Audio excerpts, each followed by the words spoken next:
Hi, it's Angie with Raw Mama Nature. Today I am going to talk about a subject that is so sensitive. I'm a little bit nervous about publishing this video, but I think it's the most important subject that we need to talk about. And I want to share you my story. And it is about natural birth and vaccination. So my baby, he's about 19 months now. He is totally natural, 100%. I had a natural birth with no medicine, not even painkiller. It was a struggle. I had to fight. I was so nervous that it's not going to happen because in our modern society and the way things are here, tends to not happen in the hospital. It's not a norm at all, and I cannot give birth at home in my state. It's against the law, and it was a fight. It was a struggle. I had to fight for a natural baby, and it shouldn't be that way. It was tough, the natural birth. 12 hours of labor, pain, I was throwing up. He was posterior baby. He was facing up. My sacrum actually bulged out like a big hump. And to be honest, the doctor that was there on call, he's not my doctor, and he was insulting. My husband knew how important it is for me to have a natural birth, and he talked to the doctor, and they let us be in the room. They just left us there, and probably say something like, yeah, it's not gonna happen, like whatever. And they're probably, was ready to come in and give me a C-section or something like that. It was really tough, and at the time, at the last 3 centimeters, I thought I was gonna die. It was the most painful thing, scariest thing ever. But I did it, and it's like the greatest marathon that you accomplished, so I'm proud of it. And I have that great bonding experience with my boy, and I have to say that he is the nicest, easiest baby I've ever seen, and I don't know if it has something to do with that or not, but there's a reason why I choose natural ways, and it's because of my experience with my own health. And every time that I go to a doctor's who are using medications, and it takes longer for me to heal, and I've seen how the natural ways always win at the end, even though it seems too easy to be true, too good to be true, the natural ways. And I did a lot of research, and I read a lot of books, all kinds of different ways, different books, some spiritual books, and it's just my intuition, my gut feeling tells me that it's important to have a natural birth. And I wanted to tell moms out there, I'm not here to judge anybody. I do not want to make anybody angry, and I'm not here to say I'm better because I do this. I just want to say that we as moms, we have this natural ability, natural intuition, gut feeling that sometimes, a lot of times we know something is not right, but we let other people bully us to listen to them or to follow them, and we don't trust in our power, in our knowing enough.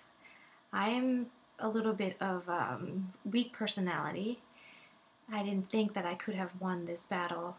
I have many things up against me, but I did it, and I'm so proud of me, and it showed me how powerful I can be, and I have to be, because now I'm a mother. I have to protect my child, and that's one thing that kind of brought out this tiger in me, and it's a great thing. Makes me want to cry. So vaccination as well. I know from all the recalls, and I know from all the side effects and drugs. And then I read books, and I have many people that I look up to, and they have a lot of knowledge, and herbalists, really renowned people, even doctors, and I look at the website from doctors, they don't want to give any. I'm known of a lot of doctors that have not given their kids any vaccination, and they preach and they teach against it. But you don't hear that in the mainstream, and everybody would tell you you have to, and they call me selfish. My pediatrician was so insulting to me. After I gave birth to my baby, I took him to the pediatrician, and he said his test, everything's healthy, awesome baby, but his thyroid is a little bit abnormal, and it's probably nothing because when the baby just was born, everything is still adjusting itself, so it's probably nothing. So we went home. We were waiting for a long time in front of this danger zone. They have like an x-ray machine there, and a lot of sick kids and sick people everywhere. And I have this newborn baby with me, and there's sick people, and then there's like this hazard sign, and we were just sitting there for hours. And then the nurse came, and she was afraid to take blood from his from the vein, and he's so tiny. How are you gonna find the little vein? And she was nervous, and so we just like, oh, it's probably not a big deal. We went home, and the doctor called and kind of yell at me, no, you have to come back, you need to, it's by law, we have to take his blood. And then we said, we look online for this supposed disease that he might have, and there's like 20 symptoms, sign of if something's wrong, and he had none of that. He's super healthy, so we think that he's fine. I know he's fine, but he said, the doctor said, if you wanted to listen to the website, then go have the website as your doctor. Don't, kind of like a lot of insulting things, and I let it go, and we went back and we let them take blood from him. And every time I go there, I feel bad because he's just stripped naked, cold, and they just poke him and they just pull him, and he's such a good baby. He never cries, and he ever cried at the end every time, because towards the end, open his mouth and all kinds of stuff. So I just never feel right being there. And then he said, if he doesn't gain weight fast enough, you might want to supplement him. Like, that kind of knowledge, I mean, if you supplement your milk, then you're not going to make enough milk. It's so against the natural way. If you want to produce enough milk for your baby, you need to have your baby suck on you until your body adjusts to the baby, and then you'll have enough milk. But if you supplement right away, the milk's not going to come, because they think that, oh, that's all the baby needs. So that's one thing. Another thing is, oh, you might want to add vitamin D, like a drop, some kind of thing in the milk. And to me, like, why do you want to add any synthetic vitamin D in the milk when he's super healthy? And write me a prescription drug for that. And oh, by the way, when I was giving birth in the hospital, I had to have like the stitching up, and I couldn't walk, I couldn't get out of bed. I need help getting out of bed. It was pretty bad. And they keep giving me prescription drugs, and they told me to take one of those really addicting type of painkiller.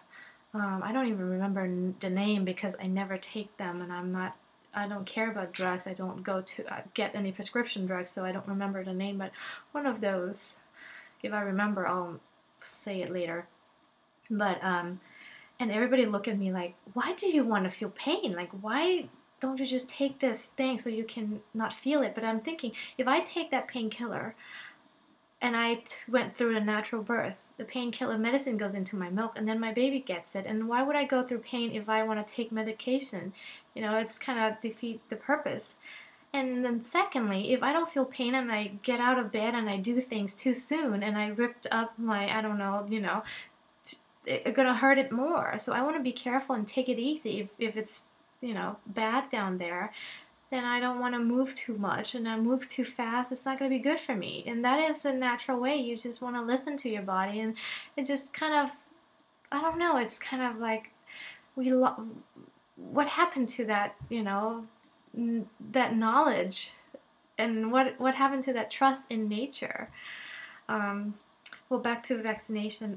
After that, I took him back to the doctor, and we had a talk about vaccination, and I've been reading a lot, and I really don't want him to get any, and I didn't really research that deep. All I know at that time that I wanted to postpone as long as possible and as least amount possible. And when I talked to him, he said, "How long do you want to postpone this?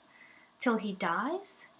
And I'm like, what? And he just keep yelling and scream, like lecturing me. He said, like, you go listen to this quacky website, this granola website, and you believe them. Like, go educate yourself and blah blah blah. And I'm like, I say nothing, and I left that day.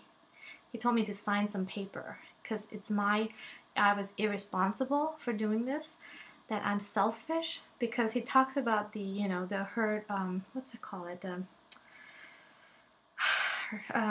my English is not perfect, it's not my first language,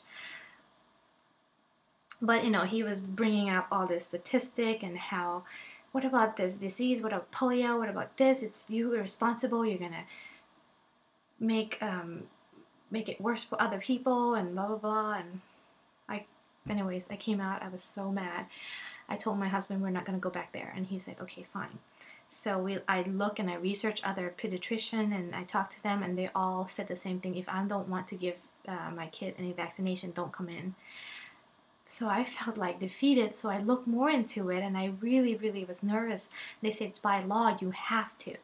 And I was thinking of taking my baby away, run away to Thailand, and I found out that in Japan, if the baby is less than 2 years old, no vaccination. They don't believe in that. They say the baby's too young, and it's very dangerous. And a lot of other countries ban a lot of the vaccines, and many doctors that I look up to, they don't do it. And a lot of people that I look up to, like health guru and health expert, and I buy books from certain people, they don't recommend that at all. And then I look more into it about polio, and I see all the natural ways to heal, and then suddenly it clicked to me, and I just know from my heart and from my own experience with the medical industry and everything that happened that no way I'm going to put poison in my baby's blood. And a lot of people get so mad about this, and they say that it's selfish for you. And I heard that, moms gang up on moms that choose not to give vaccine to their kids, and they say that no play dates with this kid because he's gonna ruin it for the rest. But I'm thinking, like, if your kid is, has all the vaccine, all the shots, why are you afraid of kids that doesn't have vaccine? Shouldn't it be the other way around? And I'm taking my kid to Thailand soon, and I'm not going to give him any shots because I know that health is going to protect you. If he is balanced, he has healthy bacteria, he's eating right, he's in tune with nature, he's not going to be sick. So I have not been, he's not been back to any pediatrician. I gave up because I couldn't find anybody who would agree with me. They look at me like I'm crazy. So you know what? I told my husband, why do I take him to any pediatrician and have them yell at me, or have them insult me, or have them bully me into doing something, and I have to fight with them every time I take my kid? And what do? They just, poke him, and, oh, he's healthy.